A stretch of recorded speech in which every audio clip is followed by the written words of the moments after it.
बिस्मिल्लाहिर्रहमानिर्रहीम। ये बड़ी खुशाइन बात है कि लोगों में ये एहसास पैदा हुआ है कि उन्होंने अपना ड्राइविंग लाइसेंस बनवाना है, और इस बात का मुंह बोलता सबूत हमारे ड्राइविंग सेंटर्स हैं, जहां पर लोगों की लंबी कतारें और क्यूज़ मौजूद हैं, जो लोग अब कानून शिकनी नहीं करना चाहते।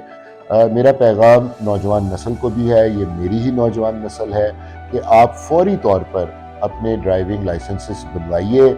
जहाँ जहाँ आपको सहूलत चाहिए, आपके कॉलेजेस में, आपकी यूनिवर्सिटीज़ में, इन सेंटर्स पे मैं आपको मुख्तलिफ काउंटर्स दूंगा, जहाँ पर आप बासानी और सहूलत के साथ अपने लाइसेंसेस बना सकते हैं। पेशेंस का मुजाहरा ज़रूर कीजिएगा, क्योंकि मुझे ये एहसास हुआ है, पहले भी एहसास था, अब जब मैं इन सेंटर्स को विज़िट करता हूँ मज़ीद एहसास होता है कि बहुत से लोग हैं जिन्होंने आज तक ना अपना लर्निंग लाइसेंस बनवाया है, ना अपना कोई और दीगर लाइसेंस बनवाया है। साथ साथ मेरा पैगाम पंजाब पुलिस के अफसरों और जवानों को भी है कि ये एक्शन जो पब्लिक का हो रहा है, ये आपका डबल हो रहा है। मेरे पास स्टेटिस्टिक्स मौजूद हैं कि वो पुलिस वाले जिनके लाइसेंसेस एक्सपायर्ड थे या मौजूद नहीं थे, उनके भी चलान्स हो रहे हैं। बट मैं अब ये बताना चाहता हूँ कि इसमें मज़ीद सख्ती लाई जाएगी, किसी को स्पेयर नहीं किया जाएगा।